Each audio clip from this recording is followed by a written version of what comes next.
Good afternoon, everyone, and good morning for some of you. My name is Hwa Jin, Program Officer at UNITAR CFR Jeju, and welcome to the online capacity development workshop on disaster risk reduction strategies and digital governance for local resilience.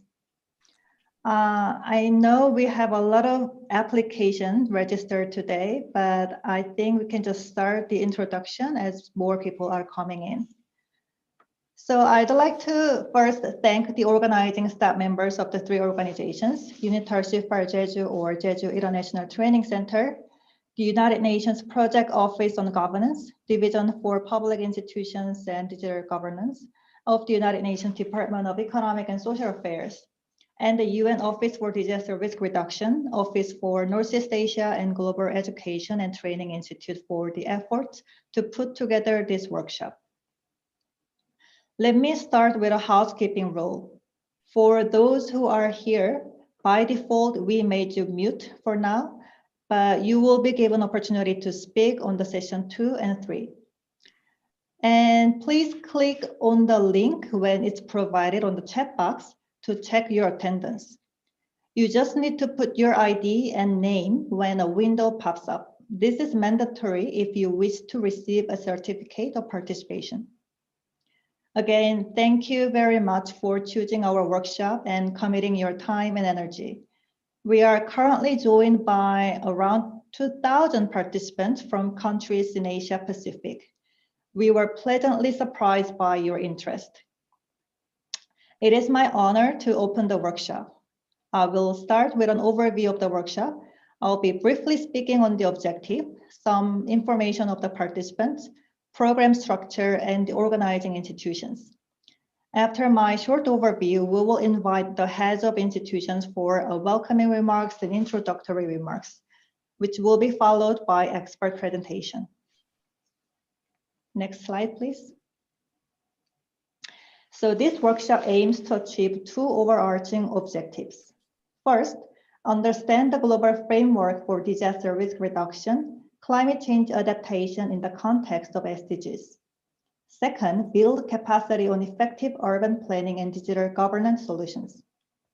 So by the end of the workshop, we would expect that you achieve the following: localize and implement the SENDI Framework for Disaster Risk Reduction 2015-2030.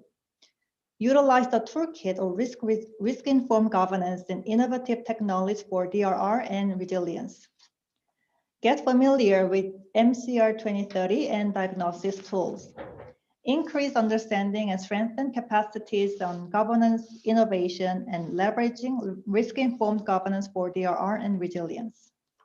Next. So we have received an overwhelmingly high volume of application for this workshop. Among those who applied, we select around 2,000 in Asia Pacific. This is because the workshop targets local governments in Asia and Pacific, and accordingly, 28% of applications are from local governments. We have predominantly large participation base in India, followed by the Philippines and Pakistan. We also have participants from small island countries like Papua New Guinea, Fiji, Maldives, Vanuatu, and Solomon Islands, and more developed countries, including Australia, New Zealand, and Japan, and emerging countries like China. I'm glad that we have such a diversity in terms of nationality. Gender-wise, we have more male participation, but the female participant is not insignificant, which is always encouraging. Next, please. So as you know, the workshop is organized as 3 sessions. Today, you are attending the first session that focuses on localizing global frameworks in coherence. Can you go back to the structure, please? Yes. You will be hearing from 3 experts about different disaster risk reduction frameworks. On Thursday, you will be able to get familiar with 2 policy tools. By diving into this practical session, you will be more competent in understanding the concept of disaster risk reduction and digital government. Next Tuesday, we will have our last session where you can actually use the tools and develop local strategy. So by the end of the third session, you will have not only more knowledge on the concept of disaster risk reduction, but also have the capacity to address the issue in your own community. And also we have an individual assignment, which is due April 20th. More detail will be explained on the second session. Next. Now let me introduce the organizing institute. First, it's UNITAR CIFAR Jeju, or Jeju International Training Center. UNITAR is UN Institute of Training and Research, which is an training arm for social and economic development, environmental services, and multilateral diplomacy. CIFAR Jeju can translate in English International Training Centers for Authorities and Leaders. We have a mission to facilitate measurable knowledge and skills transfer for more effective sustainable development at the local level. Former ambassador to Turkey, Mr. Hong-gi Choi, directs the center. As a career diplomat for 37 years, he served as ambassador to Turkey and Jordan and worked at the Korean Permanent Mission to the United Nations in New York, Korean Embassy in Ethiopia and Austria. He will deliver a welcoming remarks today and a closing remarks on the last day. Next, please. Well, I know it's a long acronym, but let me take you through this. The UN Office for Disaster Risk Reduction, Office for Northeast Asia, which is UNDRR, ONEA. It supports 5 countries, which is Republic of Korea, China, Japan, Mongolia, and DPR Korea. And GETI is the Global Education and Training Institute. It is mandated to provide capacity building support to mainstream disaster risk reduction and climate change adaptation into sustainable development. It also convenes and supports intercity learning to strengthen resilience and providing capacity building and best practice sharing support to the national training institutions. Mr. Sanjaya Bhatia is the head of UNDRR Office for Northeast Asia. And before joining this post, he also has worked with the International Recovery Platform, the government of India, the World Bank, the United Nations in the field of disaster risk reduction and climate change adaptation for over 25 years. He will deliver an introductory remarks and a presentation today and a closing remarks on session 3. Last but not least, the United Nations Project Office on Governance, UNPOG, which is an integral part of the Division for Public Institution and Digital Governance of the United Nations Department of Economic and Social Affairs. UNDESA holds up the development pillar of the UN Secretariat and works to promote the social, economic, and environmental dimension of sustainable development. It is mandated to assist member states in fostering effective, efficient, transparent, accountable, innovative, and citizen-centered public governance, administration, and services for sustainable development. The head of the UN Project Office on Governance is Mr. Bo-Kyun Shim. Prior to joining the UN office, Mr. Shim was Vice Minister of the Interior and Safety of the Government of the Republic of Korea. During his long and rich experiences in state affairs from 1988 to 2018 with the Korean government, he has contributed to the government innovation, decentralization, and digital government development. He will deliver a welcoming remarks today and a closing remarks on session 3. So this is all I have for the overview, and thank you for your attention. Now, without further ado, let me give the floor to Ambassador Choi, who will deliver the welcoming remarks. Director Choi, the floor is yours. Hi, everybody. Ladies and gentlemen, good afternoon and good morning as well. My name is Hong-gi Choi, Director of UNITAR CIFAR Jeju. Let me first warmly welcome all of you to our online capacity development workshop on disaster risk reduction strategies and digital governance for local resilience, co-organized by 3 institutions, UNITAR CIFAR Jeju, UNPOG, and UNDRR. It has already been a few years that the three organizations come together for a workshop on the topic of disaster risk reduction. Our long-standing relationship allows us to revisit this issue again this year, even amidst COVID-19. Taking this opportunity, I would like to thank the UNPOG and UNDRR for putting the efforts together to organize the online capacity development workshop. As an UNITAR affiliated training center, Jeju International Training Center has supported the mission of the UNITAR since its establishment 10 years ago, which is to develop capacities to enhance global decision-making and to support country-level action for shaping a better future. While envisioning a world in which knowledge-empowered people, institutions, and organizations achieve results to overcome global challenges, the trainings and workshops we provide aim at building the capacity of local actors through exchange of experiences and dissemination of best practices. Although the global community has been overtaken by COVID-19 pandemic, we still need to carry on our duty to place the global community on the path towards sustainable development. We believe that by playing our role as training institutes, we can contribute to making governments more resilient at the local level, developing our capacity to better respond to climate change, and ultimately achieving the sustainable development goals.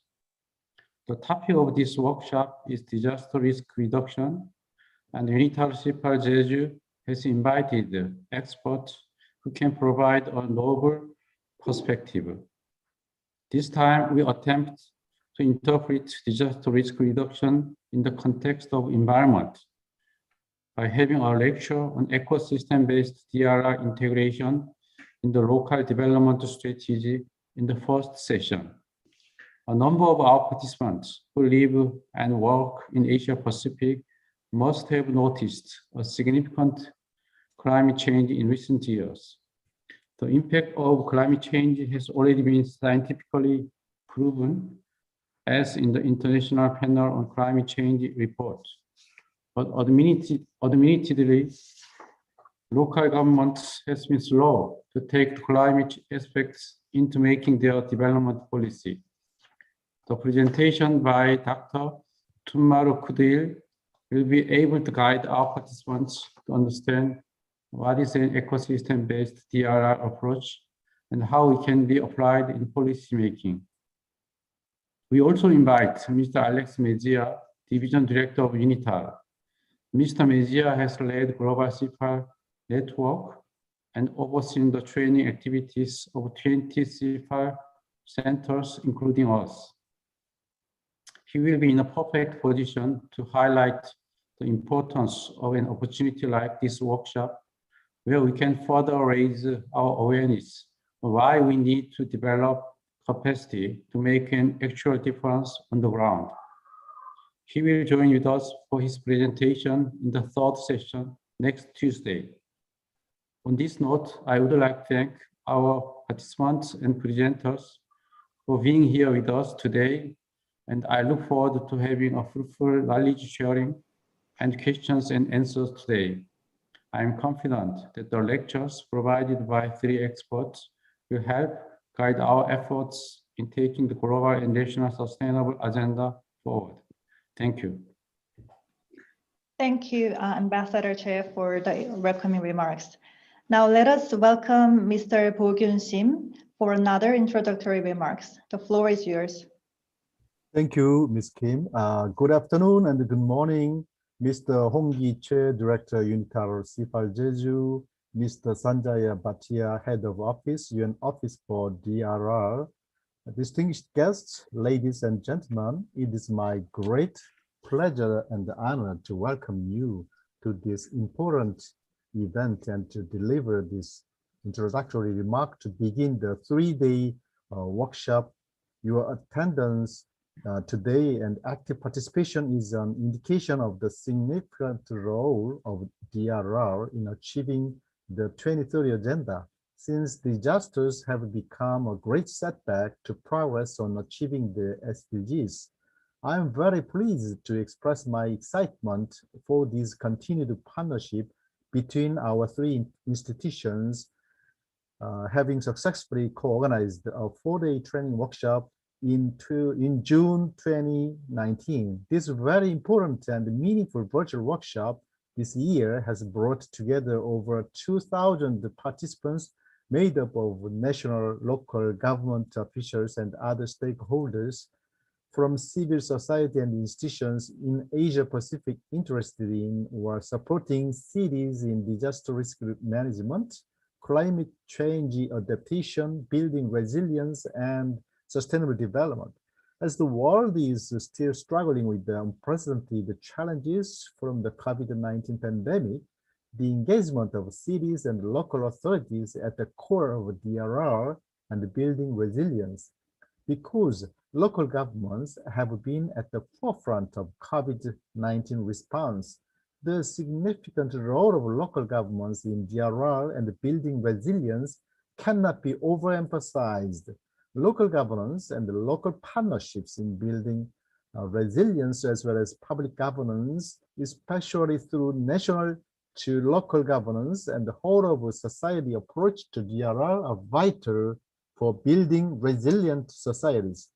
This workshop provides a timely and a unique platform to discuss and share knowledge on the concepts, tools, and approaches on how to localize and implement international frameworks into cities or national contexts for greater resilience and sustainable development. It will also provide an opportunity for learning about leveraging data and digital government tools for DRR and resilience.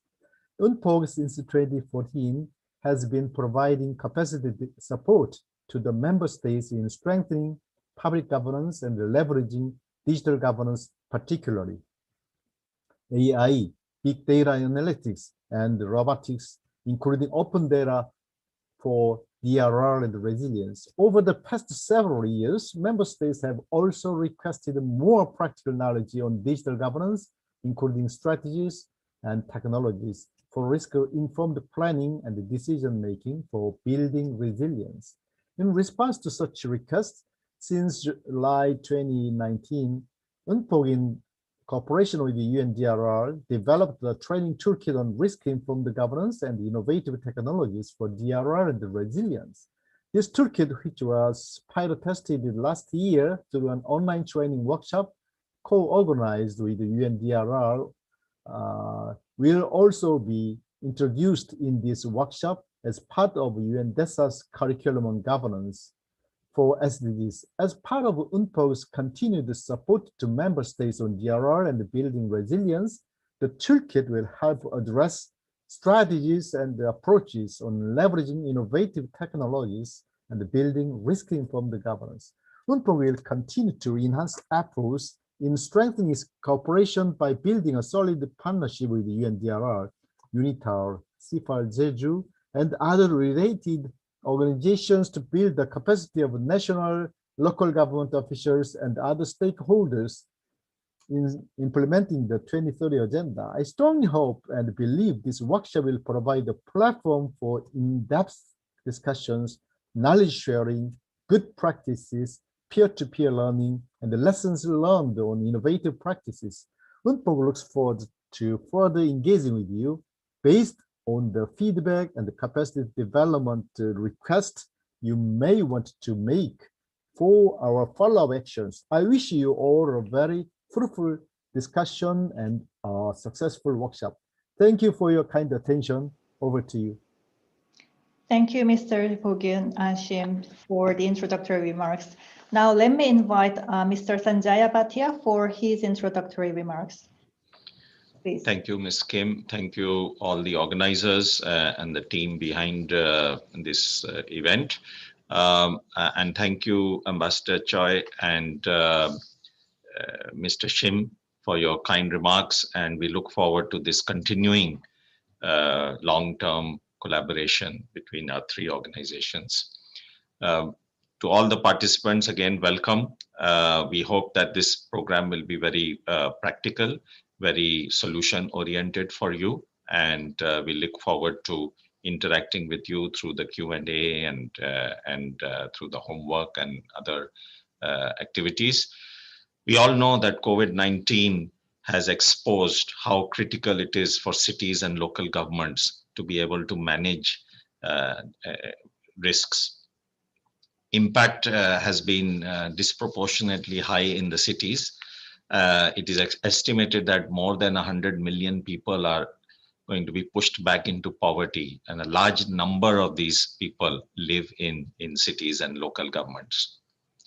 And the most vulnerable have been hit the hardest, including in the cities in the developing countries, but also in the developed world, and especially where people are living in dense, overcrowded settlements. So at the same time, we know that the SENDI framework for disaster risk reduction adequately covered biological risks and health hazards, and yet we were caught by surprise. So this is time for us to look back, think what we need to improve, and I hope that this course will push you in that direction. It will show you some of the possible solutions, the applications of technology, which can help to make the world more safer and resilient and the cities more sustainable. One of the gaps that has been exposed is the lack of multi-sectoral coordination. So meaning what started as a health emergency, which should be dealt with by the health department, has turned out to become an intersectoral emergency. It impacts the prices of fuel. It impacts the price of energy. It has impacted the public transport systems, the tourism industry, aviation industry. It has impacted livelihoods all around the world. So we cannot anymore feel that a health emergency is a health emergency which should be handled by the health department, or a flood is something which has to be handled by the emergency management department, or environmental degradation is something which the environment ministry has to deal with. No, now we must realize that these are all interconnected, and if something goes wrong in one sector, it has a cascading impact on many others. With this in mind, there is a new global initiative started in January of this year, which is known as the Making Cities Resilient 2030. And this is looking at bringing new and innovative solutions to the challenges that cities face, including a 3-stage roadmap for cities so that they know where they are, where they need to go, help to develop DRR strategies, which can lead to financing of these activities, both for disaster risk reduction, also for reduction of climate risks, and to finance sustainable development, and to bring in new partners, not only the standard partners who are working in the field of urban risk reduction, but bringing in new partners, especially from the private sector, who are normally not part of such global initiatives, in an interface, in an online mechanism by which the private sector and the cities and the local governments can interact and provide services which can help to make the cities more sustainable. So we'll talk about this and other technologies more in detail as we go along. But again, I would like to welcome all of you, and I'd like to congratulate everyone on this collaboration. Thank you. Thank you, Mr. Bhatia. It was like a short preview of your presentation. We have heard very promising words from the head of organizations, but now let's have the opportunity to learn about the disaster risk reduction. From now on, Anna from UNDRR office will moderate the session. Anna, over to you. Thank you, and also welcome to all participants. This is a workshop, so we expect questions from you to the panelists, to the experts. Today, the first session will be about localizing global frameworks in coherence. And we do expect that we are going to look at fundamental knowledge on disaster risk reduction and its linkages with the SDGs. It will familiarize you, the participants, with key concepts, terminologies, MCR 2030 initiative, and the integrating of ecosystem-based DRR into local development strategies. With the first presentation, I give the floor to Mr. Sanjaya Bhatia. Over to you. Thank you. Can I have the first slide, please? Yes, next slide, please. So let me just give a brief introduction, a simple picture of disaster risk. Just click once. Yeah. So here we see what is a hazard. We see a mountain or a hill, and there is a rock on top of it. Next, just click again and again. Click yeah. So there is a family living here, and they are exposed to this. So they have a small house there. They live in that area. That rock can fall and create a problem. So they are exposed.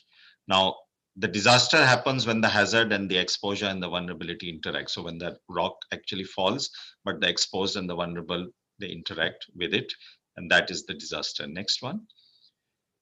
And so when we talk about resilience and reducing the risks, there are many measures which are possible. One is mitigation. So for example, here they have built a retaining wall to prevent that landslide or rock falling on their living area. The other way is to create a buffer. So move away, go to a place which is safer. And there are so many other measures. Next slide, please. Now, as we try to understand risk, so it is of course the hazard, exposure, vulnerability, interaction, but we also say that there is no such thing as a natural disaster. So this is sometimes it's an interesting comment, debated a lot in the past maybe decade or more. But why we say this is because it depends a lot on our behavior.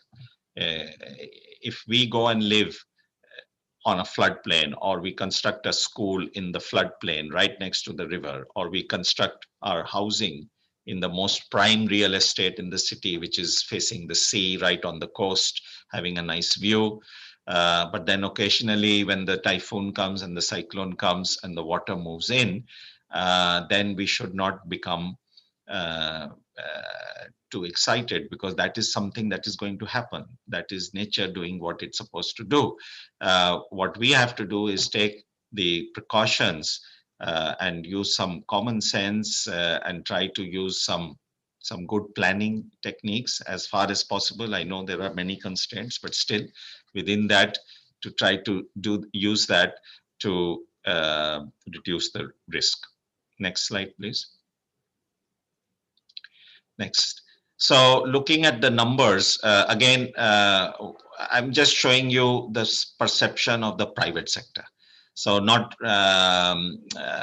why? Because, well, cities mostly, they are all competing with each other, trying to attract investments. Cities try to show that they are a place which is ideal for citizens to live and prosper, and also for businesses to come and invest. And this will create jobs, it will bring prosperity to everyone. But what is the private sector thinking about this? So now this is from the Davos World Economic Forum. And every year they do this survey and poll of the top CEOs from the world who are gathered at Davos to see what is it that concerns them? What do they feel worried about? And as you can see on the top right corner, extreme weather, climate action failure, biodiversity loss, they call it natural disasters, that's fine, disasters, human-made environmental disasters, all of these are ranked very, very high by the private sector.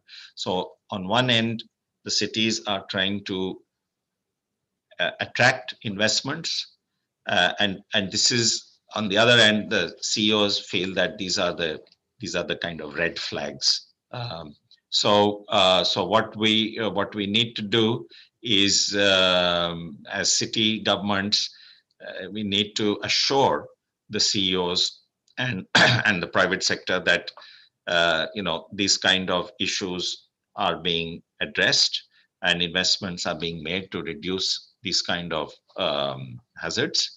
And therefore, if they do come and invest in the city, it's going to be a safe investment. It is going to be a long-term profitable venture. So this is going into more the why a city should invest in reducing climate and disaster risks. Next slide, please. Next. So when we look at, so what do these risks do? They basically disrupt development. So whatever gains we achieve, we lose. If you saw the figure I mentioned in the beginning, in the opening remarks, 100 million moving into poverty. Now,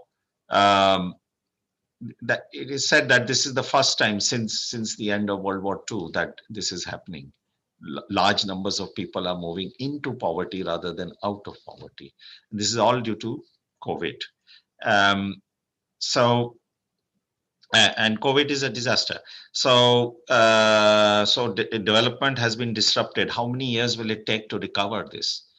Just the aviation industry, which is all the airlines, just the airlines, not the tourism industry associated with it, not the hotel industry, not the transport and all, just the airline industry estimates 2025 for a full recovery, 2025. So we are in 21, so 4 years more. They estimate for a full recovery. So we can imagine what kind of, and of course it is still very uncertain. We don't know how it's going to unfold. What is the end game of COVID-19? Nobody knows right now. So disaster events are becoming more frequent also because of changing climate. So more frequency and intensity of events is increasing. There is more land degradation as we go along. We are there is one report, global assessment report, which says that current population of the world is 1.5 times the sustaining capacity of the earth. So we are consuming whatever there is, and it is not sustainable. Again, we are looking at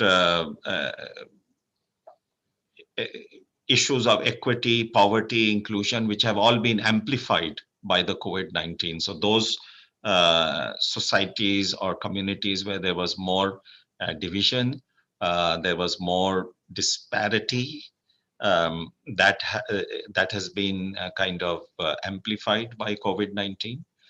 We are looking at risk drivers which are becoming more and more complex. For example, lack of education, lack of health, lack of vaccinations, lack of livelihoods. All of these increase the vulnerability of the people, and therefore the impact of the disaster is again magnified. So next slide, please. And as I said already, the new poor, most of them are living in cities. But apart from that, the revenue of local authorities is expected to decrease by 15 to 25%. That's a huge decrease in revenues. So this is just about the local authorities. There's also the national governments, as you know, have invested huge amounts in fiscal stimulus. All that money, it has to be paid back. It has to come back from somewhere. So it will be either tax increases or it will be through inflation. But something, if there is no free money, it will have to be recovered sooner or later. So there are going to be long-lasting impacts. And we all talk about new normal. Yes, we need a new normal, but it may not be what we what we hope for, unless we can really learn the lessons, change our behavior. Next slide, please. So we are today, of course, to some extent better at disaster management. Definitely when you hear about cyclones and typhoons and search and rescue and so on, and early warning and evacuation, it's working much better than it used to 40 years ago or 50 years ago, definitely much better. So we are getting good at that. But where we want to be is where we are living more with prevention of risks. We are able to live with uncertainty. And as I was mentioning, the drivers of risk and the risk profile is changing very fast. So living with certain degree of uncertainty has to become also the normal. It can never be a perfect situation, but we need to be better able to cope with uncertainty. So that's where we need to go into the green part. Next slide, please. So the SENDI framework, many of you may already know, of course, it was adopted in 2015 for a full 15 years, going in parallel with the Agenda 2030 or the Sustainable Development Goals and the Paris Agreement, and the new urban agenda. So all of these go in parallel. They share some targets, they share some indicators, and the objective is all in the same direction, to achieve sustainable development, and at the same time to reduce the disaster risk and the climate risk, which actually disrupt the sustainable development and prevent us from achieving the sustainable development. So if you read the SENDI framework, it's more like a checklist. It's a guide. Who should do what should, and there's a whole chapter on local governments and what they can do and what they should do. And I do advise you to have a look at it, because it is like a checklist. It's a simple reading, but have a look at it, because you are the opinion makers. If you don't form an opinion about these kind of global frameworks, then it will be ignored. Next slide, please. So yeah, so I already mentioned these points. Next slide, please. So again, look, when we look at resilience, one of the perspectives is we must understand that it's a long-term process. It is not something that we can say, okay, 2 years now I will achieve resilience. That's not going to happen. It's firstly, the environment or the surroundings are ever changing, and therefore the risk profile will change. So for example, if you are in a city today and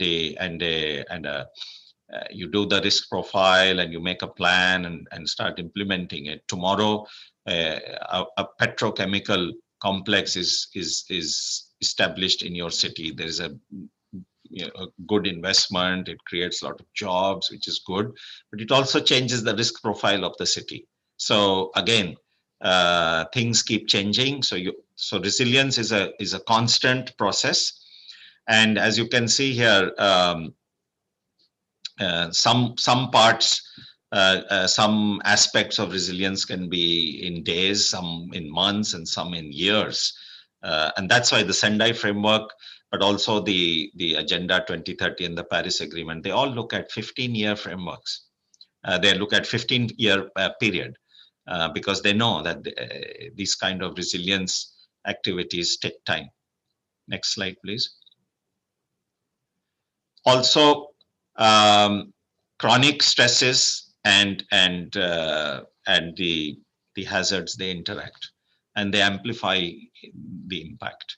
So if there is land degradation, there is deforestation, and I'm sure Murali will talk about that more. But and then there is that will cause a flood, and the flood will amplify that. Similarly, we are seeing even in COVID situation, the economic stress, the economic stresses, poverty, livelihoods, all of these are being amplified by the pandemic. So things are just getting worse because of the COVID-19. There is more joblessness, employment opportunities are lost, businesses are shut. And as I mentioned already, governments are short of revenue. They're not getting the tax revenues that they used to get, which will mean that they will spend less. Or if they don't want to spend less, they will print money. And when they print money, that will create inflation, which will increase the interest rates, which means all the people who have taken debt will have to pay more interest. So it becomes a full kind of cycle, become more and more complex. So that's why also it's important to look at what we can about the hazards, but we also need to look at the issues of chronic stress. So the environmental, economic, social, cultural, these aspects also are very, very important, and they also are part of the equation for increasing resilience. Next slide, please. So also looking at it from a system of systems approach. So like I said, something that happens and a health, for example, a health emergency is not something to be dealt with by the health department alone, because the impact is going to be on everyone. And that's what we have seen in COVID-19. Similarly, in Kobe, there was an earthquake, for example, and at that point of time, Kobe port used to be the #1 port in Japan. Now, now the Kobe port is the #2 port in Japan, and it has been so for more than 15 years, because it suffered from the earthquake and has not been able to do the full catch up. So impacts of disasters. So a disaster happened. It was an earthquake. What happened? What was the result? Was the Kobe port was impacted. As a result, the revenues that the Kobe city used to earn from the Kobe port have reduced. So, so their spending power has also reduced. So, an event somewhere can have an impact on another sector. So we need to understand and have this holistic approach of inter-systems coordination. Next slide, please. And then, of course, there are a lot of tools available.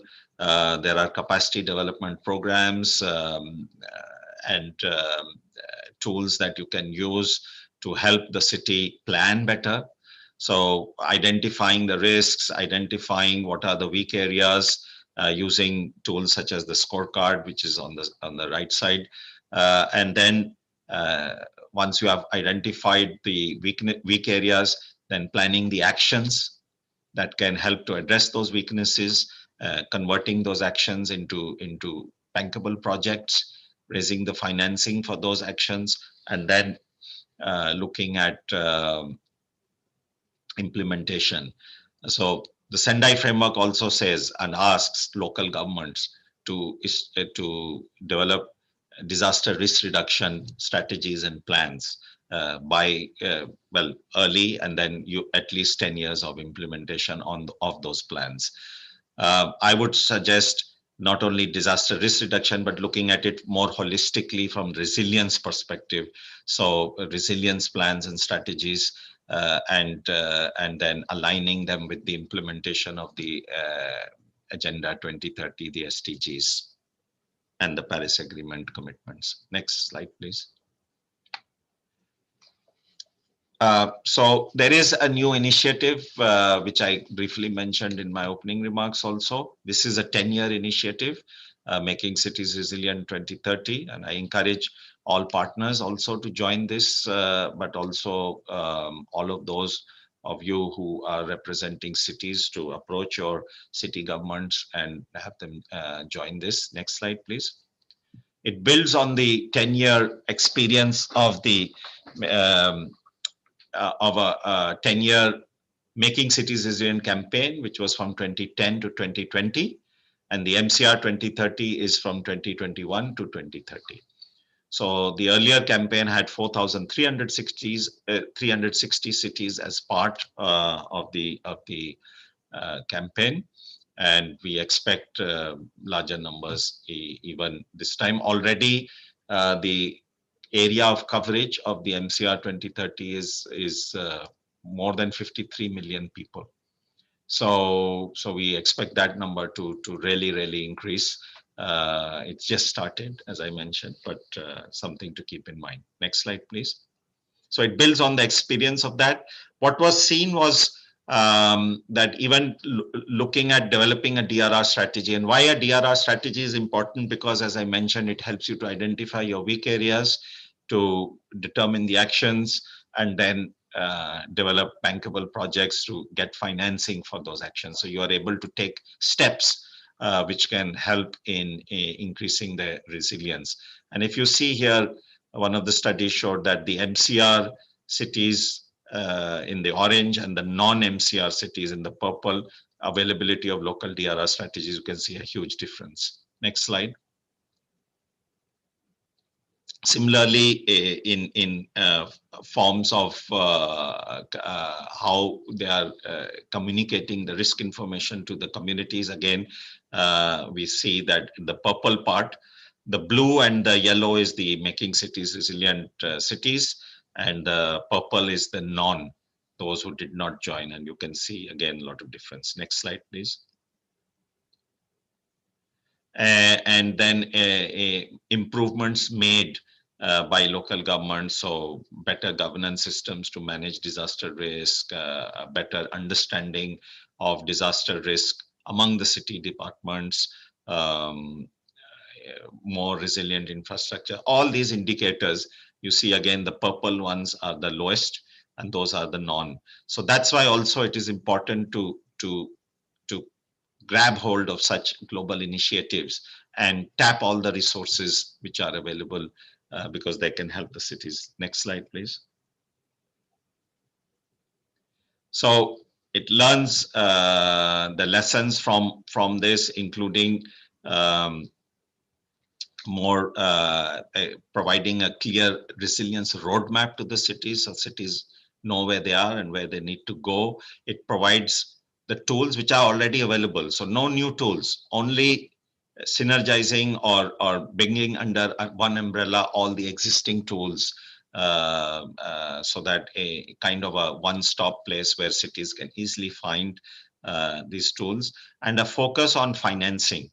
So how to access finance, and then also looking at the vertical link between the national and the local governments, and encouraging national programs on urban resilience, and bringing in the private sector, as I mentioned earlier. Next slide, please.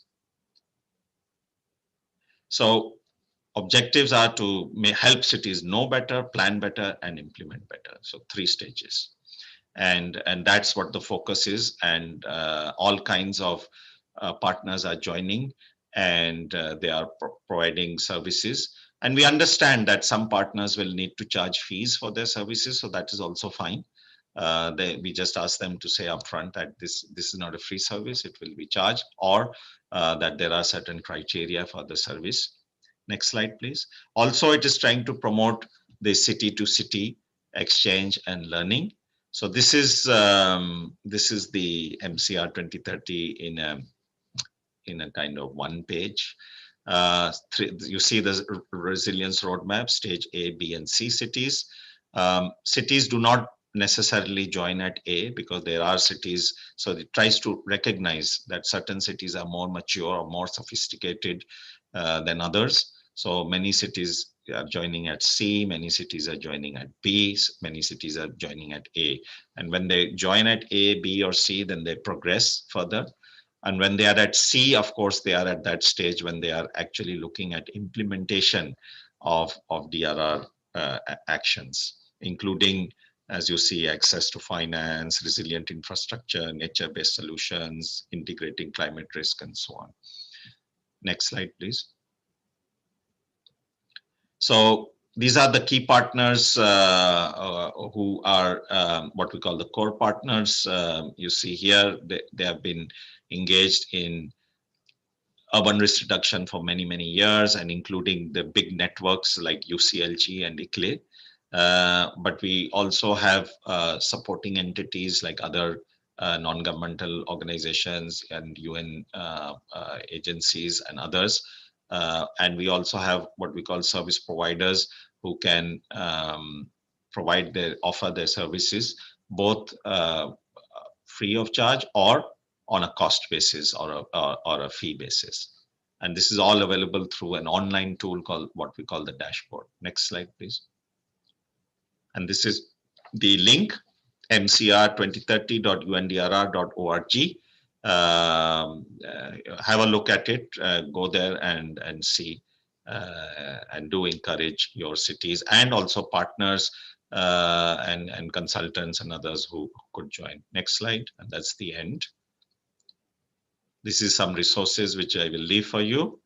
And with that, and the next slide is the end of my intervention. So thank you for your patience and listening, and look forward to your questions. Over. Thank you, Sanjaya. We have received a number of questions from participants. May I ask you one question before we move to the next speaker? I have one question for you: how to optimize community experience with disaster to increase their resilience? This is because many people may forget about past disaster experience. For example, people in Indonesia previously document their disaster experience in local knowledge, such a poem, oral history, but this kind of knowledge may not be relevant anymore in this time. What is your thinking? And also another question about how you deal with compound risk, like COVID and earthquakes, for example. Over to you. Yeah, thank you. Thank you, Anna.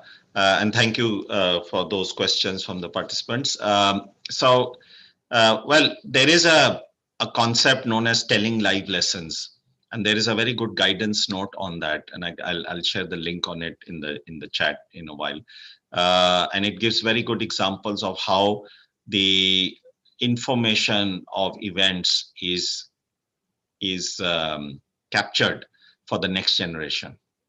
So, for example, even right now we are facing this COVID situation. Will people remember after 40 years? We don't know. So how many of us have even heard of the Spanish flu, which killed millions of people in 1920?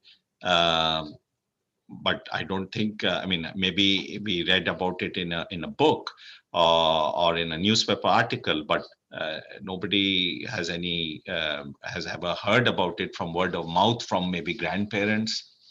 So the information does get lost. So there are many examples in Kobe, for example. There is an earthquake museum on the Kobe earthquake. So everything pre-earthquake, during the earthquake, post-earthquake recovery, everything documented and visualized and kept there. So younger people, so school children are taken there. In Aceh, there is a tsunami museum. In Sichuan, and there is a city in the Sichuan province of China. There is a city called Bechuan, which bore the brunt of the earthquake because it was on a fault line. What they have done is they've maintained that it's empty now.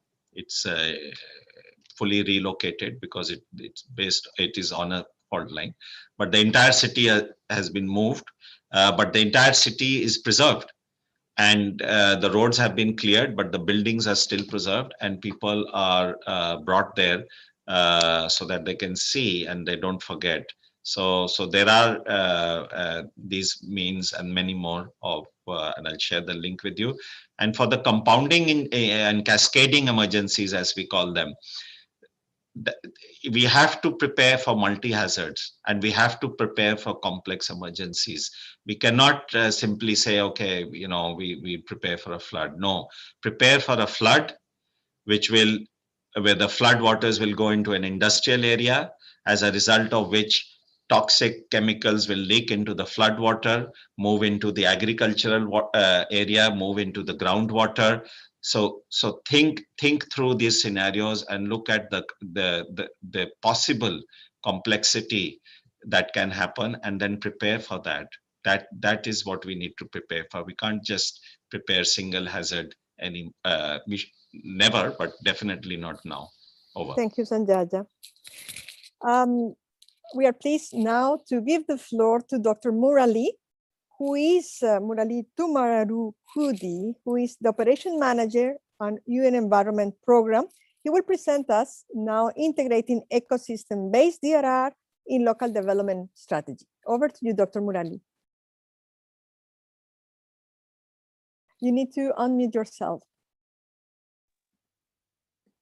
Thank you, Anna, for the introduction. And I'm extremely happy to be with this large group of participants and also the organizers this morning in Geneva, but also afternoon in India, Korea, Philippines, Pakistan, and many other countries where I'm noticing participants are joining from. I want to start by congratulating the organizers for organizing this very important event during this COVID period, using the media, using the new media which has been made possible by COVID, that instead of reaching 20 or 50 people as we used to do in the past in real classrooms, we are now able to reach more than 200 people at this moment on Zoom and maybe many more in YouTube. And eventually, as a recorded version, thousands of people will watch this session. So I congratulate you for that. I'm also very happy to meet old friends such as Sanjaya, with whom I had a long work experience. And as I said, I'm also very delighted to see the large number of participants who are joining. There's an election going on in India, many parts of India, so the participation is less than optimal today, but I'm expecting this to go up the next session. We are organizing this session during the COVID period. And COVID has many lessons for us, including on the whole idea of urbanization and local governance. Sanjay has already touched upon a number of these issues.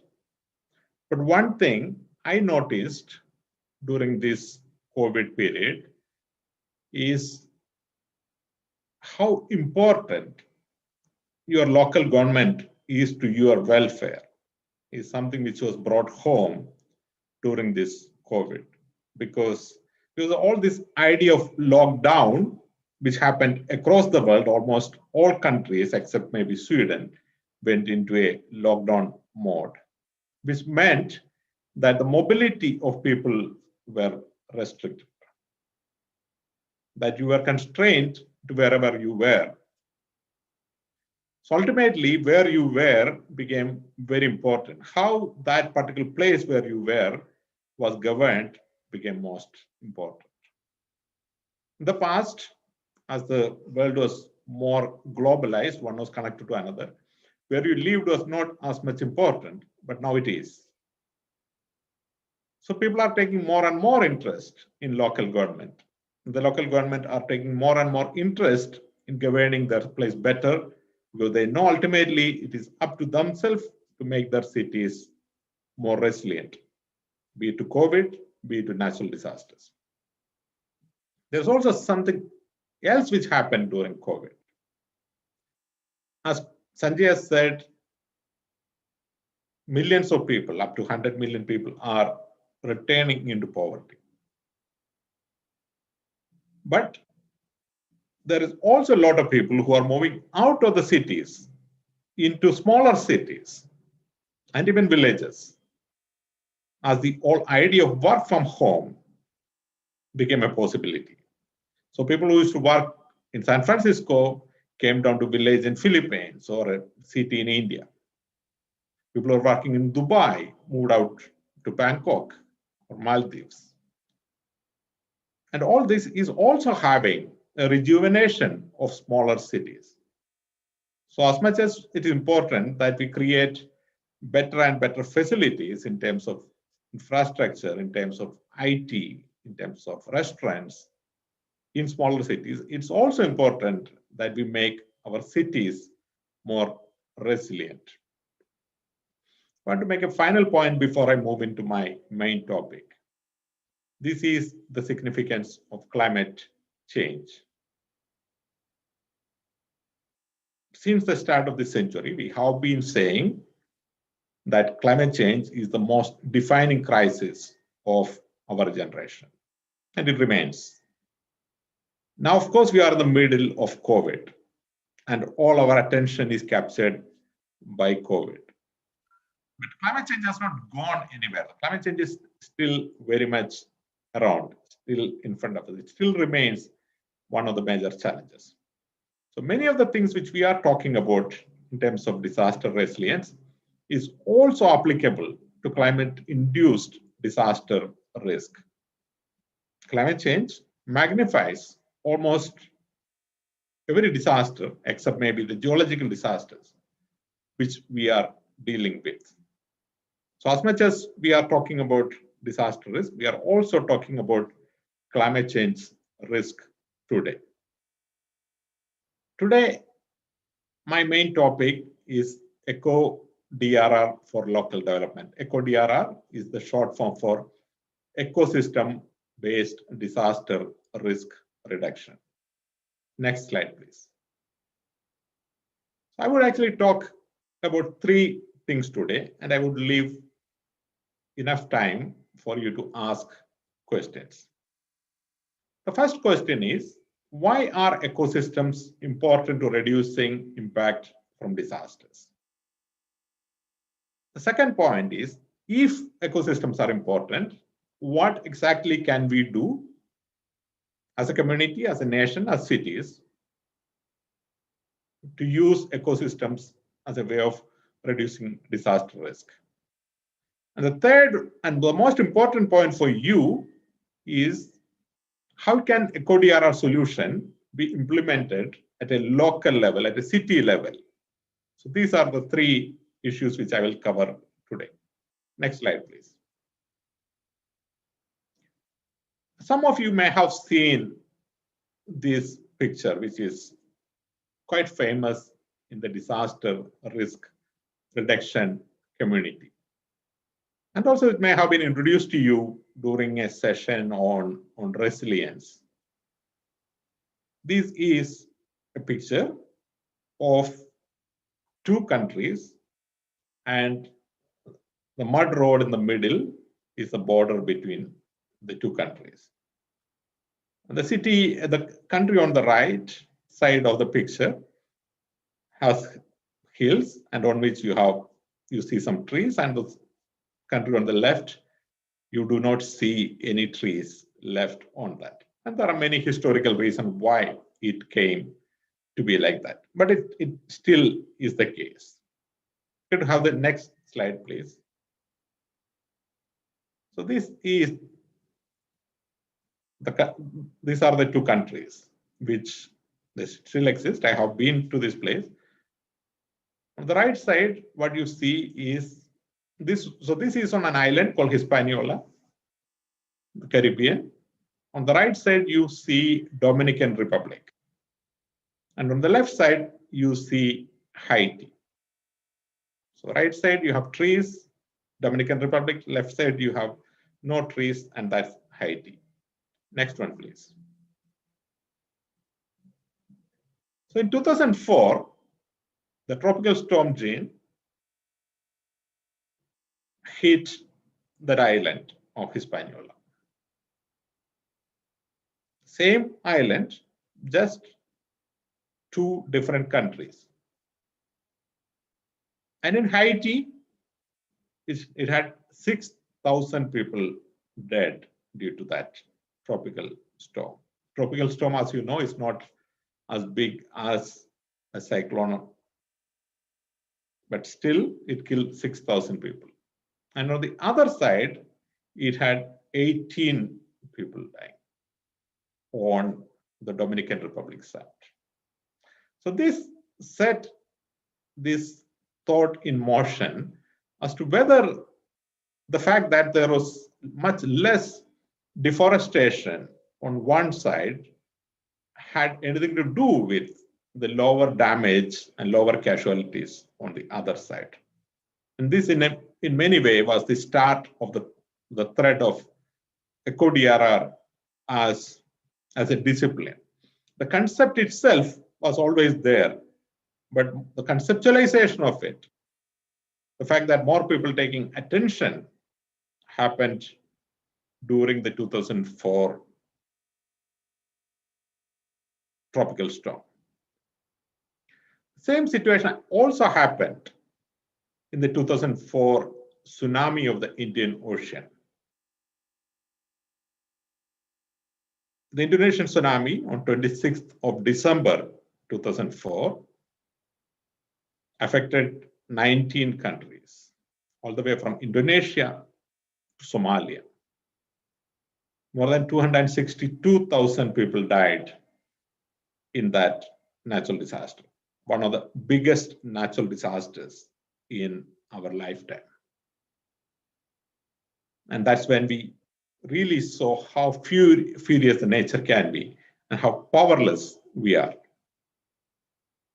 But even during that tsunami, which hit 19 countries' coastlines, we saw that in some situations, when there was a mangrove on the coastline, there was less damage behind.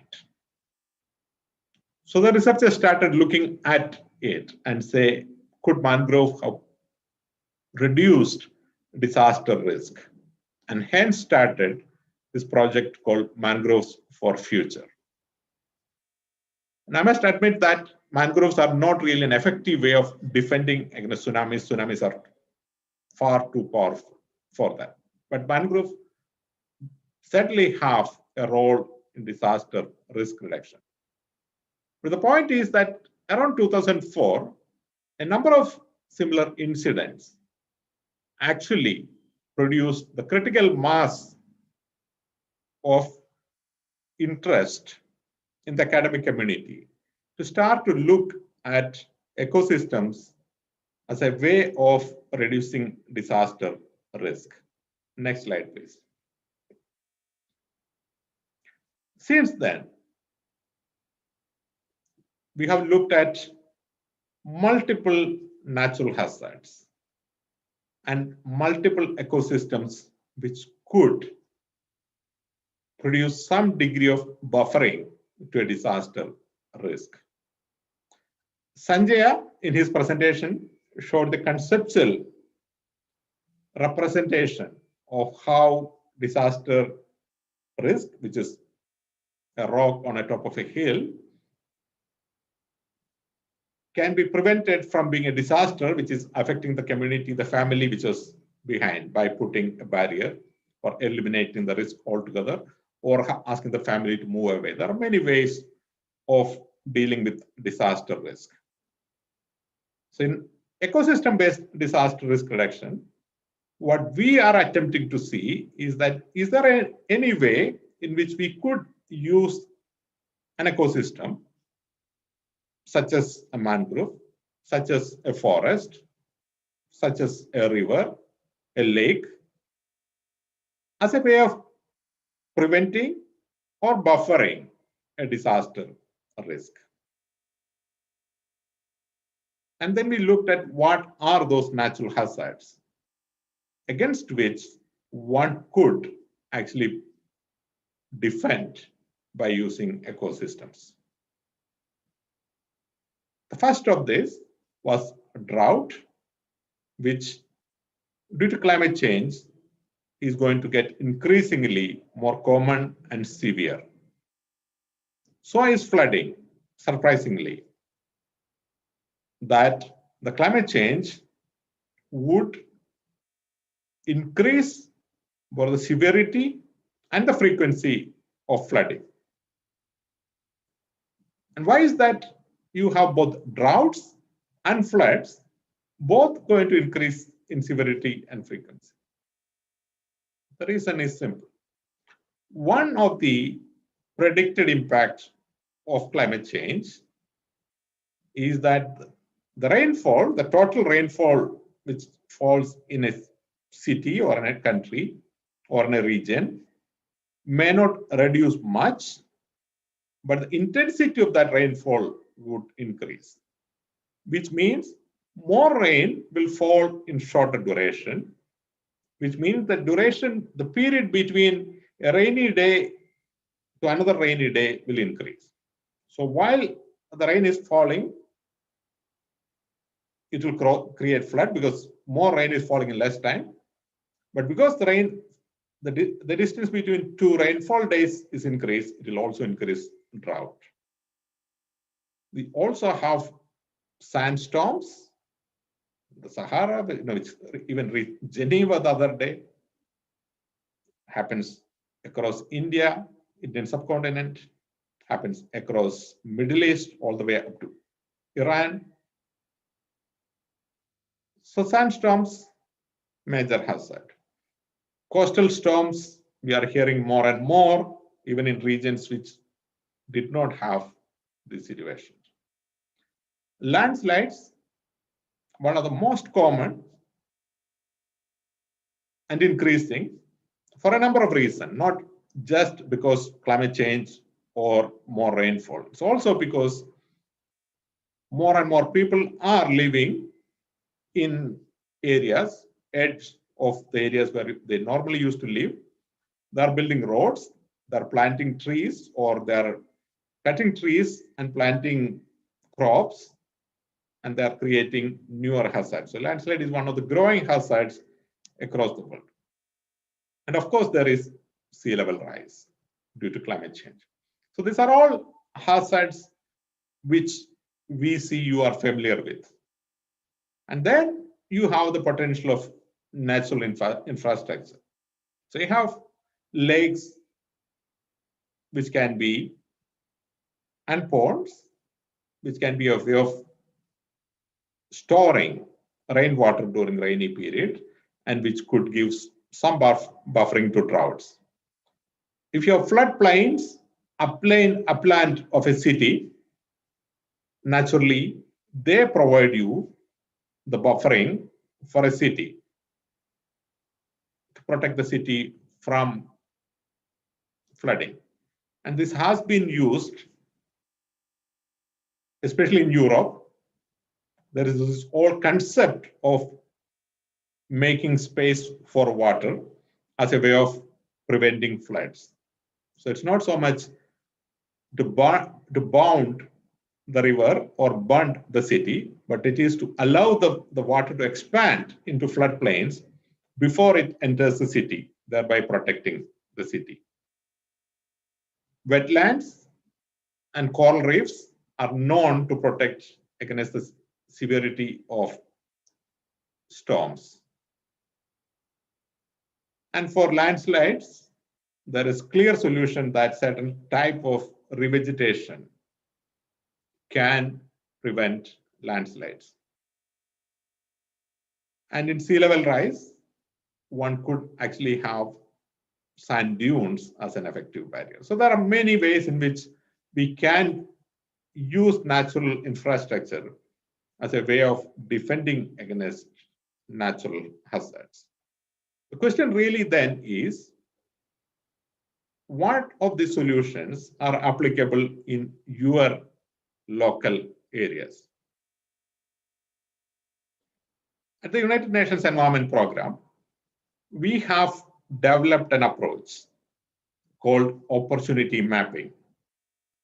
And what it does is the following.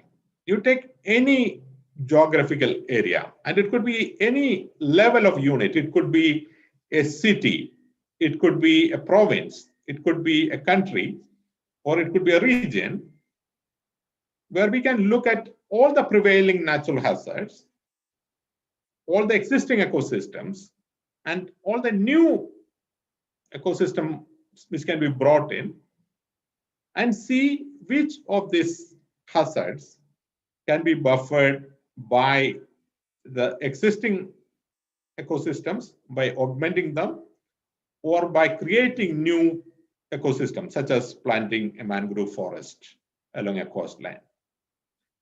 Those of you who are interested to know more about opportunity mapping, please get in touch with me after this session so that we can give you more training on it, more access to this opportunity mapping, and so on.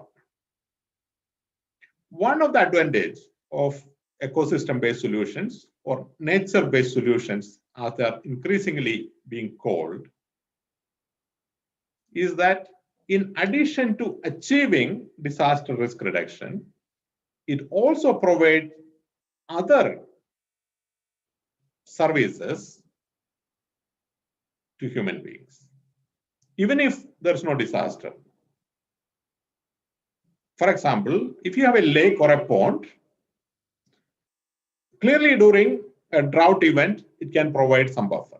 Clearly during a flood event, it can give some buffer.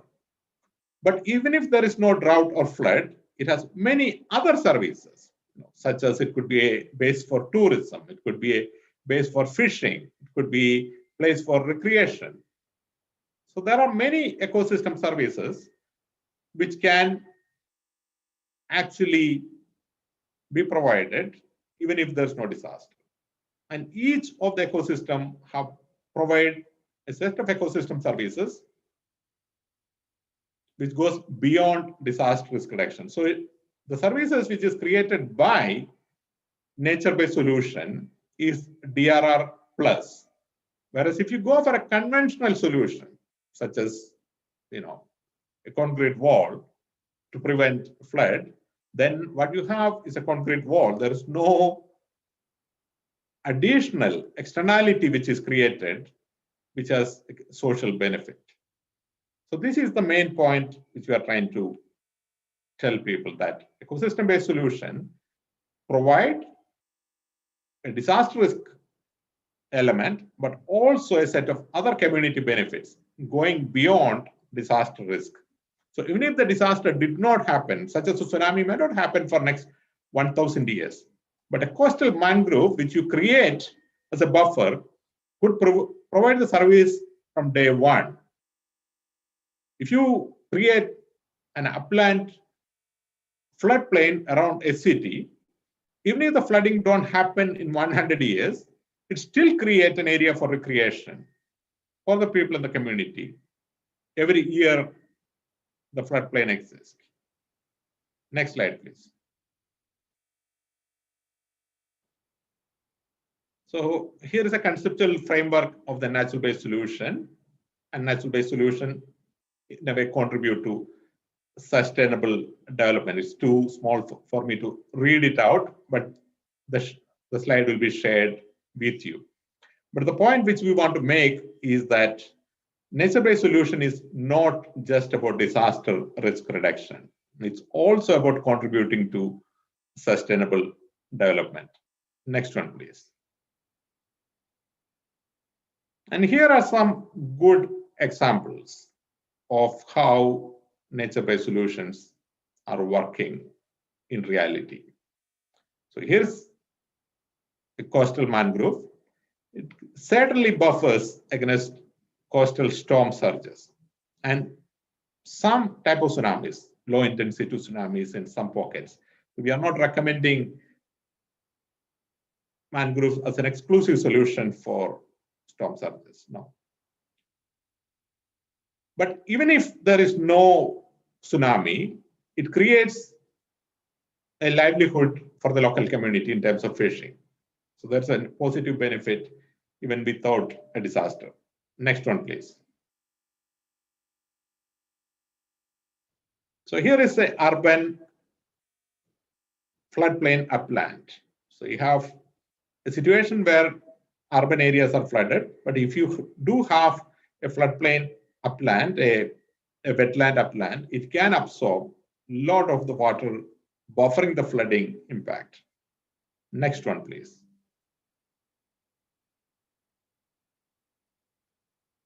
These are urban area, drought areas. You would see this, even in very desert areas, all these small wetlands. Next one, please. One issue which is getting increasingly challenging is forest fire management. In the past, forest fires happened in the forest far away from where people were living. But increasingly, you must be noticing that in California, in Greece, in Israel, in Russia, you see in Australia, you see massive fire events in remote forests as well as urban woodlots. And this is exacerbated by changing climate. So how do we deal with forest fire in an ecosystem approach? And there are ways of doing it by looking at the existing forest and managing it better, by looking at the existing urban woodlots and maybe changing the species composition. Maybe certain type of species are more prone to fire.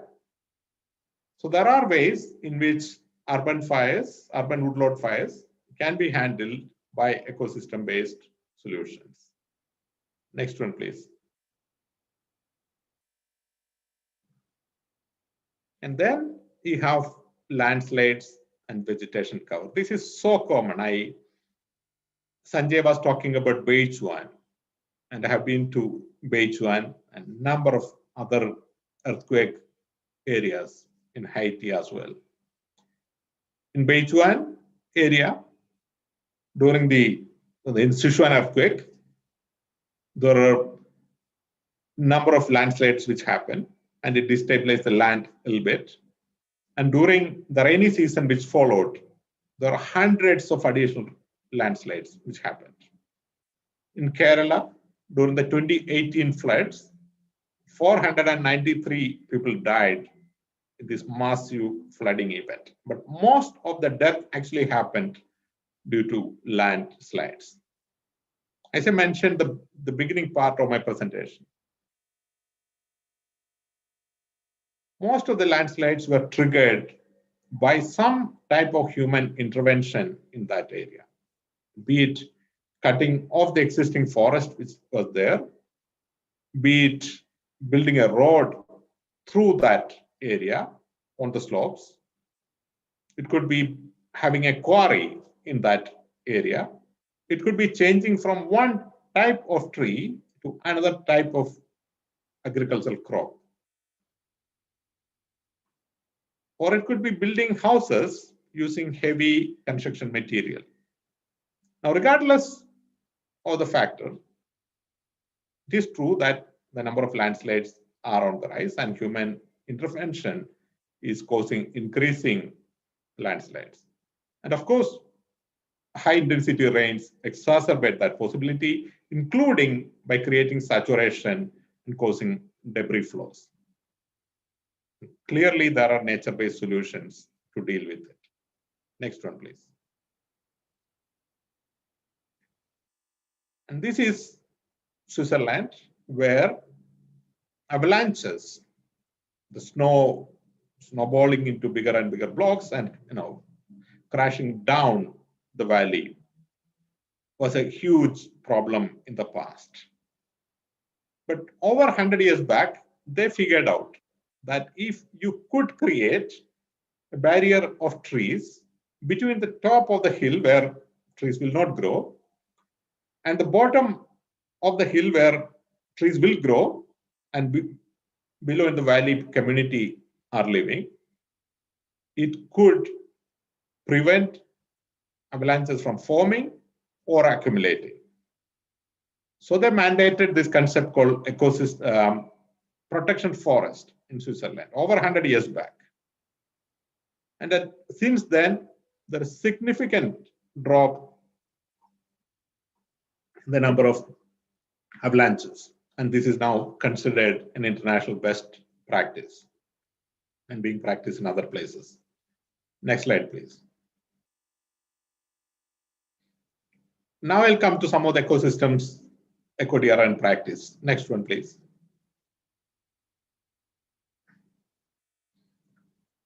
So we'll go to one very interesting work which is currently ongoing in the Indian province of Kerala.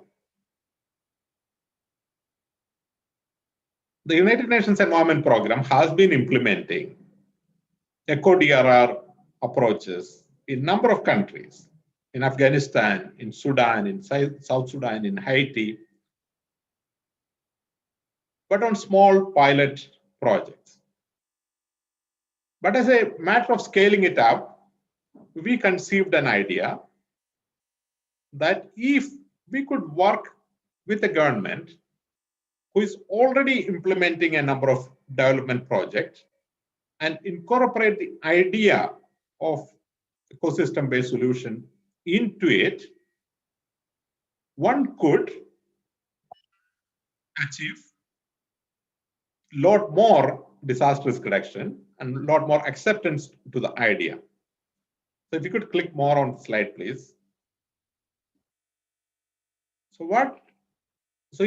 Please, some more, yeah.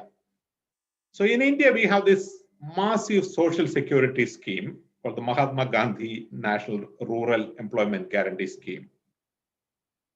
It is over $12 billion in value per year. The number 2.6 million we have given is only for one province, which is only 3% of the country. So the actual number of people who are guaranteed work is close to 100 million.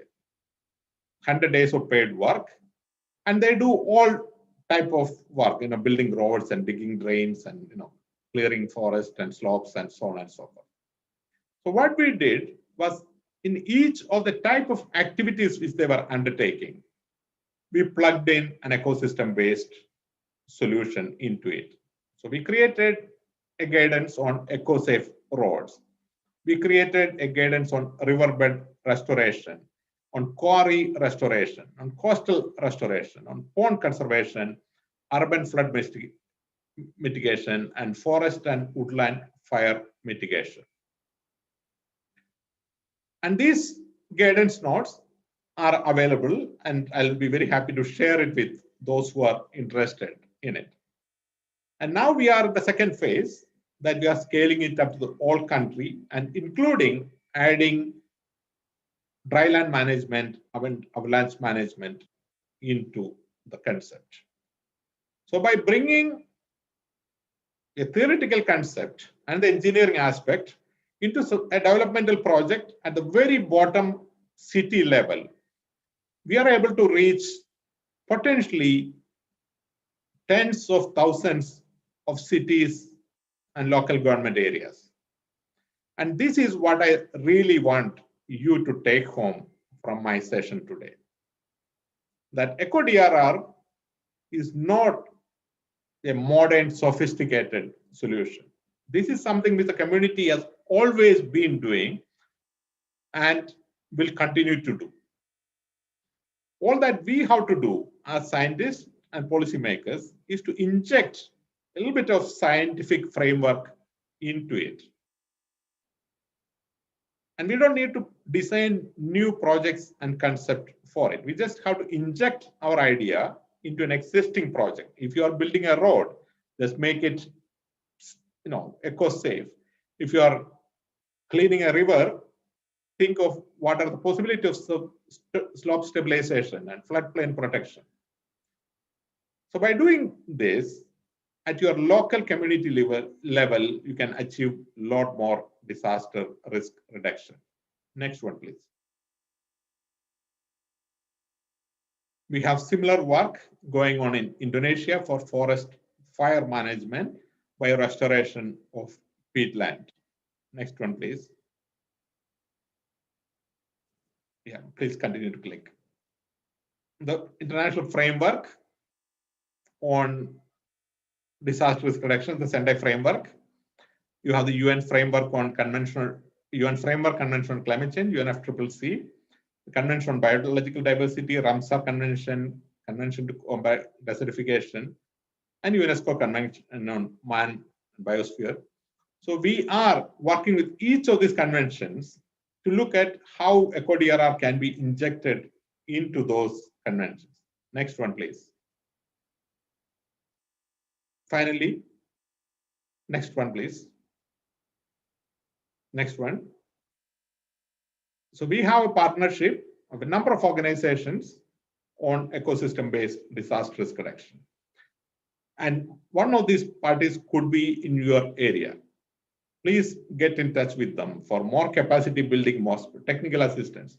If not, please get in touch with us and we will be very happy to continue this discussion. Next one, please. Now, finally, I want to present this opportunity to you where we are running a new massive open online course on nature-based solution for disaster and climate resilience. We started in early January. We have more than 15,000 people who are registered now. It's about 6 hours of self-paced learning. The learning material is available in 7 separate languages. And it has exclusive interviews with world leaders, practitioners, case studies.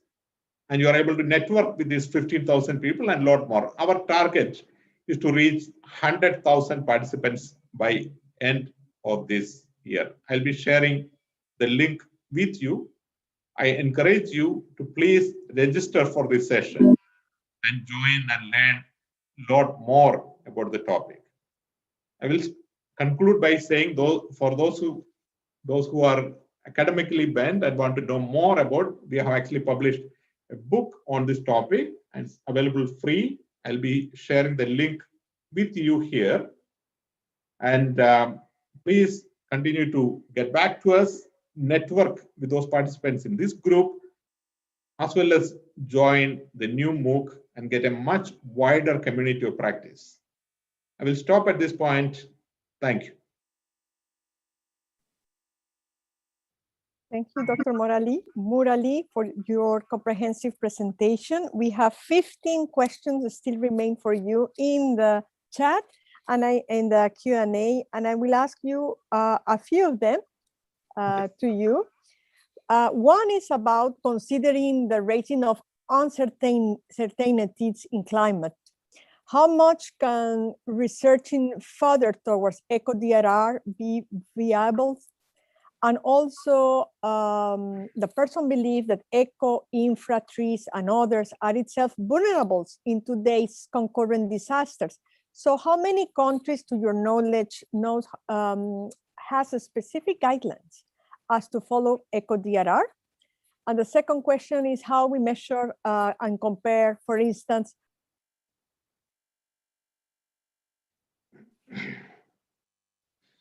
Thank you. Thank you, Anna. You in the last 30 seconds, probably I lost. But there are a number of questions embedded into one question, but I'll try to answer those questions which I understood. The first question, or the last question, was that how many countries actually have guidance on eco-DRR? I do not have a specific number in my mind, but I can say that a number of countries have guidance on specific areas. For example, I mentioned Switzerland for protection forest, Netherlands for making space for water, Germany for making space for water.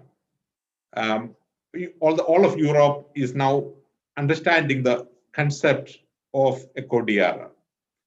We have a number of examples in Japan where after tsunami, the land use plans were changed to put eco-DRR solutions.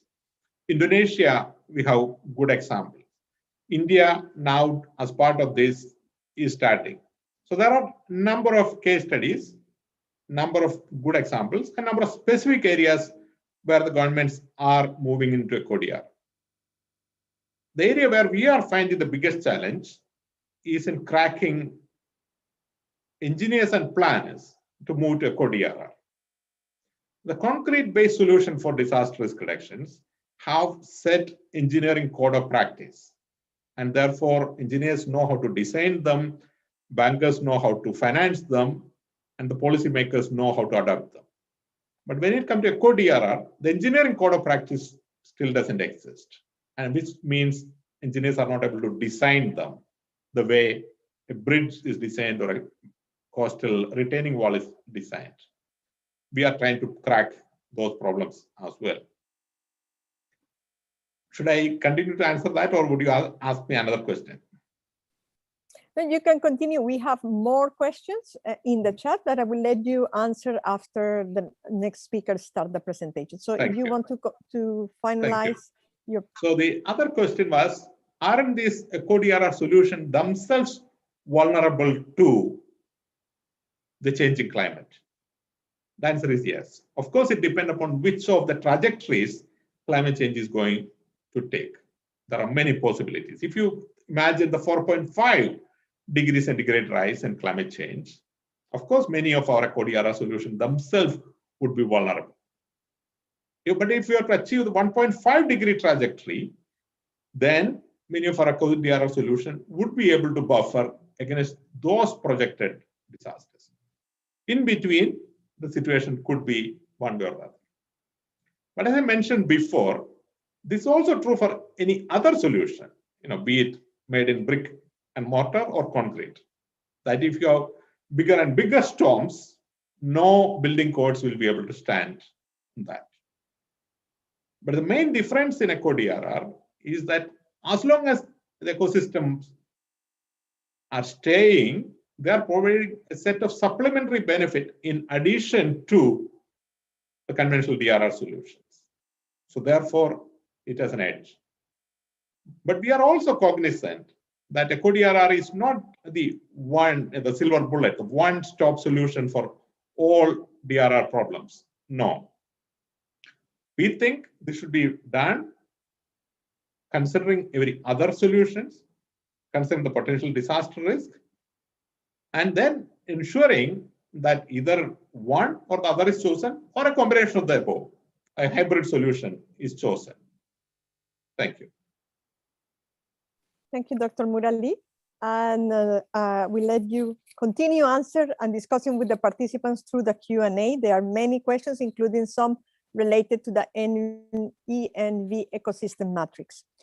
Let me give the floor now to Dr. Dana Samuel, who is Associate Capacity Development Expert in UN Project Office on Governance, DPI-DG UNDESA. He will present us the risk-informed governance and innovative technology for DRR and resilience. Dana, the floor is yours. Thank you, Anna.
Okay, thank you everybody for your attention, and thanks Wuyong for sharing this exciting video. I think it's a great pleasure to be presenting alongside very experienced colleagues who have given more detailed and technical analysis about the concept of disaster risk reduction and ecosystems. I think the video we just watched sums up the basic facts about disaster situations across the globe, the data, and the need to promote risk-informed governance. So next slide, please. This presentation will focus on the governance aspect, and it's have two broad sections, which I would like to be snappy. I know we are running behind time.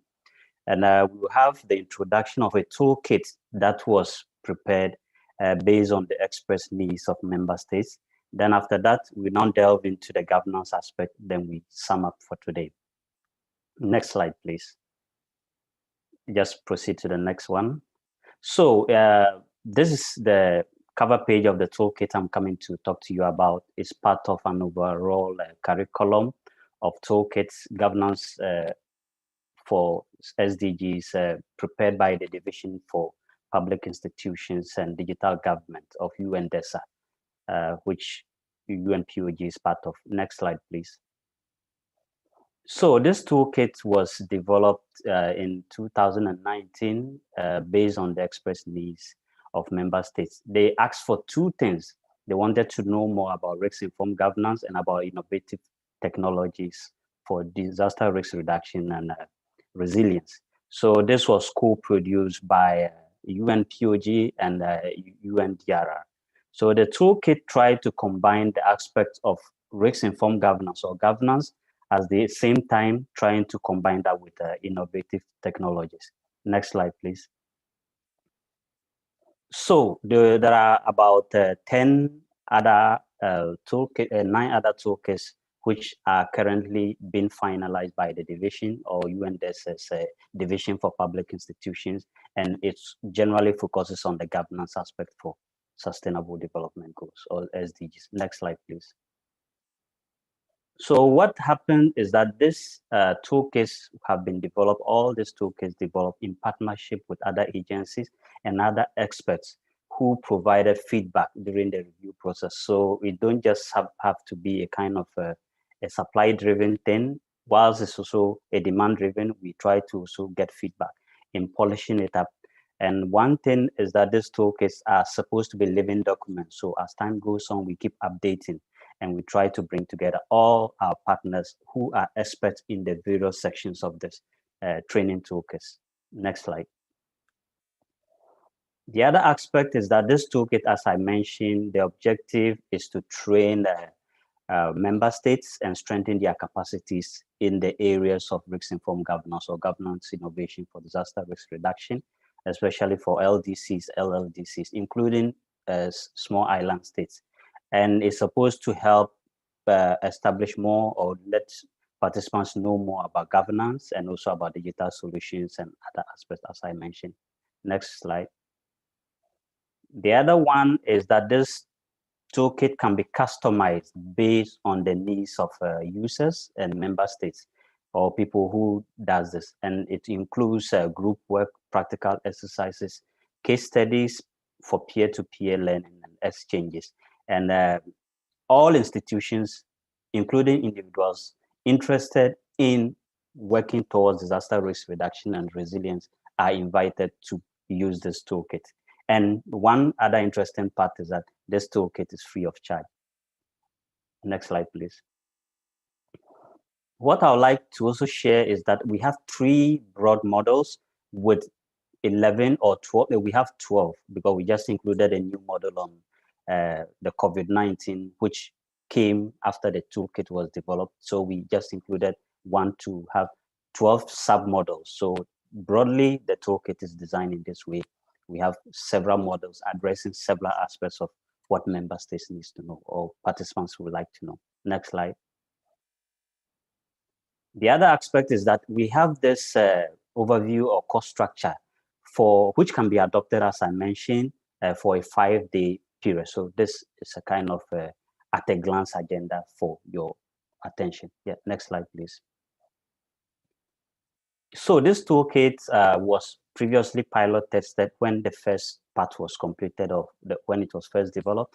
And we had this pilot testing, which we also received feedback from member states, including participants from both East Asia, Pacific, and even parts of Africa who participated. And details of this can be accessed through the link on our websites and including the workspace of UNDRR.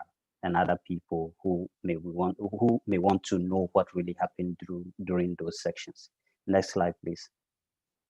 So we invite participants of this workshop to have access to this toolkit. As I mentioned, you can download the toolkits online and also contribute and also provide your feedback. So the first link is a kind of questionnaire where you can submit your feedback and comments and suggestions.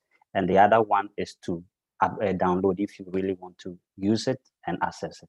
Next slide, please. So this one, I now move to the second part of my presentation, which I talked about. It's about the governance aspect of disaster risk reduction. How do we innovate governance to be able to meet the current needs or current exigencies of our time? So one, public governance generally refers to administrative authority, political, economic aspects of how countries are managed or the affairs of countries are driven. But governance shouldn't just be about popular government. It should go beyond that, especially if you want to address disaster risk reduction.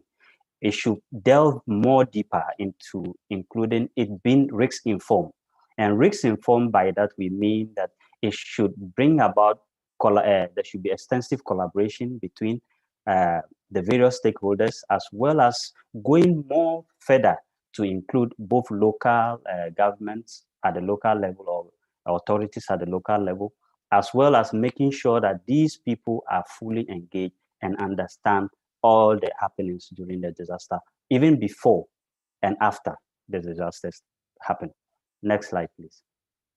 So apart from that, the UN Economic and Social Affairs and UNDESA proposed these principles of public governance. So by effective governance, which can be applied to all sectors of our society, should look at making sure that governance should be effective, it should be accountable, inclusive. In that sphere, we talk about transparency, we talk about competence, and we talk about innovation. So this gives an idea as to what kinds of governance we want to use in implementing both the 2030 agenda as well as the SENDI Framework for disaster risk reduction. Next slide. In a related development, what happened is that apart from the 2030 agenda, which talks more on governance, the SENDI Framework also calls on government to make decisions, or their kinds of governance should be risk informed, and this should incorporate other stakeholders and try to integrate all actors at all sectors and at all levels of government. And this could even include the private sector and the civil society organizations. Another one is that the priority 2 of the SENDI Framework particularly mentions that there's the need to strengthen disaster risk governance to be able to manage disaster risks. Next slide. So risk-informed governance, broadly or generally, would like to make sure that the decision-making process is risk-informed or risk-based. People should try to understand how threats or crises happen, and development should try to incorporate issues about risks or reducing risks. So all global agendas, including the 2030 agenda, SENDI Framework for disaster risk reduction, the Addis Ababa action agenda, all calls on government to be risk informed. Next slide. So public governance innovation is another aspect, not just being risk informed, or that it should be innovative. And innovation means that we have new ideas, new approaches, and new technology, including rules and regulations. And this must try to not just being implemented, but being able to impact the lives of people, especially the vulnerable and those left behind. Because one of the major principles of the 2030 agenda is leaving no one behind. So this calls for innovations in all aspects. Innovations or public governance innovation happens at different spheres of life, both at the institutional level, at the organizational level, at the process level, and also during the conceptual stage. So it cuts across all sectors, given these types of public governance innovation. Next slide. This other aspect is that now we want to look at how public governance could be channeled or could be implemented or done to be able to address disaster risk reduction. So I'll just highlight it, that one of the key components or dimensions is that there should be effective leadership. Leadership should try to incorporate other things and make it more effective, more accountable, more transparent. And the second aspect is that there should be effective national to local coordination, government coordination. And I think one of the key ideas for this workshop is that we should promote local governance or local government participation in all aspects of life, including disaster risk reduction. Next slide. So the other aspect is that stakeholder engagement, especially whole of society approach, is very paramount. Crisis preparedness and its response strategies should be planned well, and including all aspects of development, infrastructure, be it everything should be guided and well planned to be able to prepare ahead of disasters before they happen, and how we are able to approach them when they happen, and even aftermath, how we build back better. Next slide. There is this component of effective communication, which is very key. And I think the other aspect is that we also talk about partnerships, both within and outbound or outside. I think the COVID-19 pandemic has come to really highlight the need for building partnerships, especially when crises happen or when disasters happen. They don't have boundaries, they go beyond that. So there's the need for both in-country or in-society collaboration and outside. So partnerships are very important. Next slide.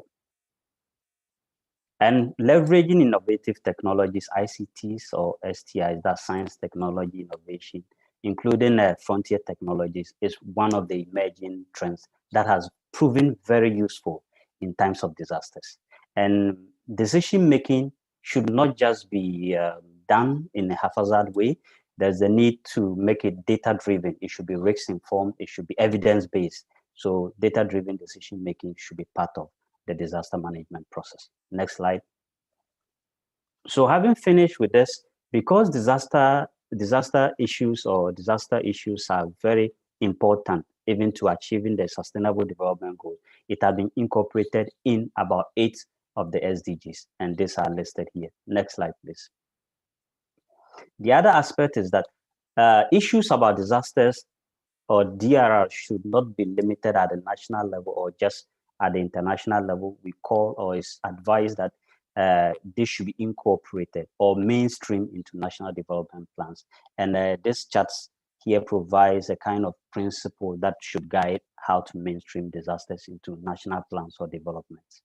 So from the institutional aspect, from the finance, the policies, the planning, even to the level of capacity building, disaster or DRR should be incorporated in all these aspects.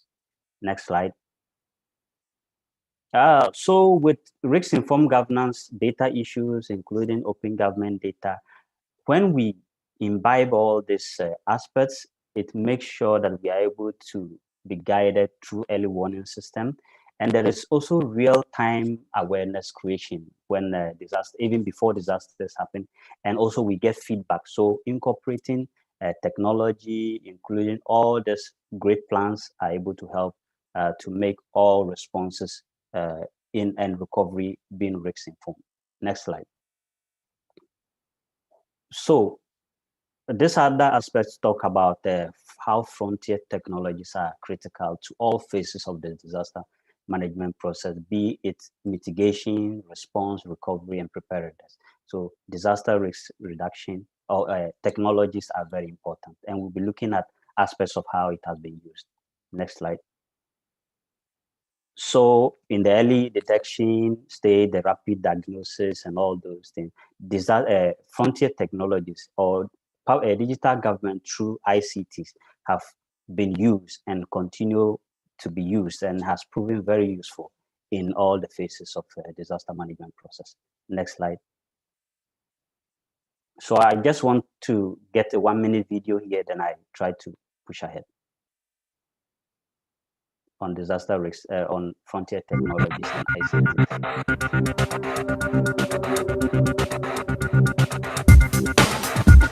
Frontier technologies are innovative and they grow fast. They have the potential to transform our societies, our lives, the economy, and our environment. They can make sustainable development a reality, improving people's lives, promoting prosperity, and protecting our planet. But they also threaten jobs and raise new ethical and moral challenges.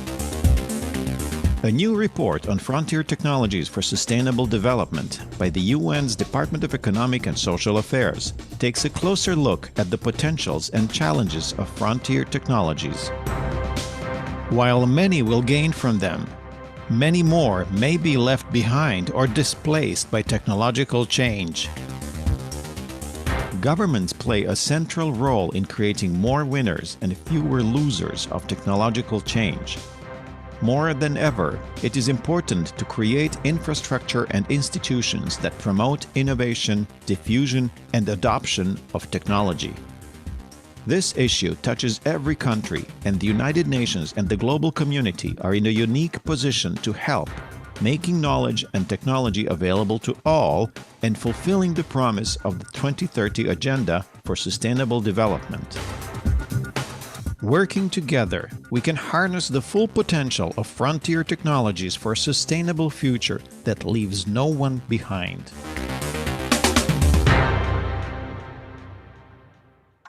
Thank you. Next slide. So these are the next one. We'll be talking about the examples of how, so this is a case in Japan about how big data and Internet of Things are helping to prepare ahead of disasters, especially in floods. Next slide. So a current issue which has been a major disaster in the past year and now has been the COVID-19 and disaster and innovative technologies or ICTs and digital technologies have been used in all aspects. So especially for COVID-19, for information sharing, the participation of citizens. Next slide. We have issues about e-health now happening, contact tracing, nations coming together to build partnership through, and it has helped also through technologies. Next.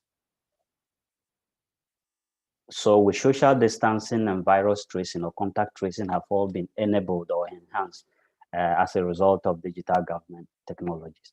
And with screening and with a screening of infections and diagnosis, all this has been enhanced or done well because of the adoption or leveraging digital technologies and ICTs. Next slide.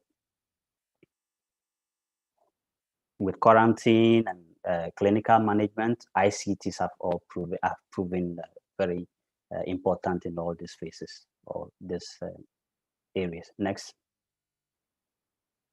So in the end, I would like to highlight the following. We found that multi-stakeholder engagement through whole of society approach is very key, the governance aspect.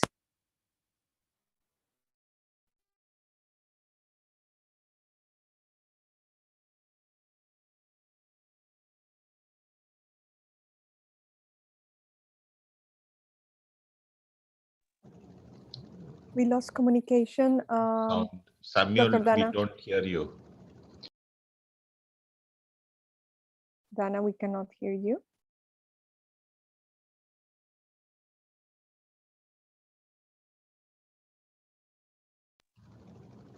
Okay, so while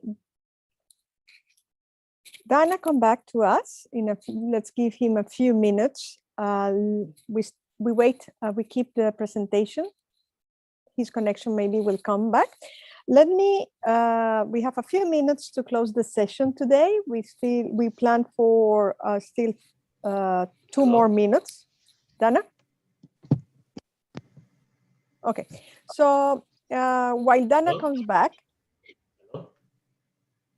let me introduce you to our next session. Session 2 will be next Thursday, same time, from 3 to 5 p.m. Korea time. And we will focus on urban resilience tools and digital government solutions for DRR. My colleague just wrote into the chat the link for you to upload and get familiar with the disaster resilience scorecard, preliminary version, preliminary assessment, and come prepared for this session that we are going to work in groups, and we try to get familiar with the tools and discuss the tool during the session. Let me see if we do have Dana back. Hello? Dana? Yeah, do you hear me? We do. Would you Okay, like to sorry. conclude your session? Thank you. Yes, I'll just wrap up quickly. So next slide. Okay, so these are just the key takeaways I just wanted to highlight, as I mentioned. So the issues about governance, being strong, effective are very important. And the last one here, kindly go. I think next slide.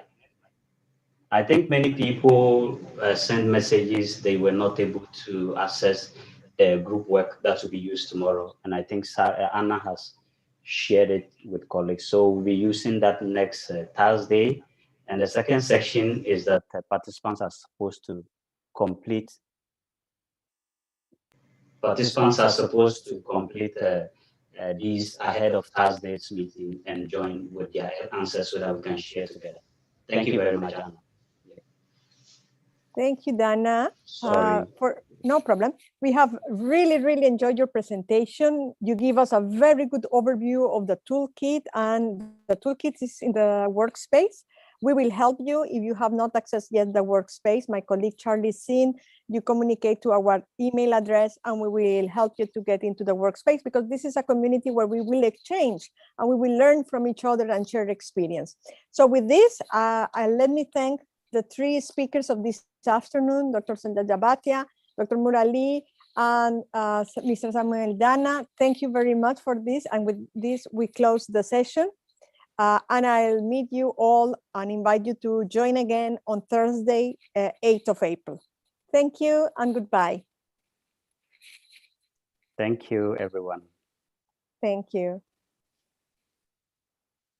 Thank you, Ambassador Choi. Thank Hi, you. Mr. Skim and Mr. Shim.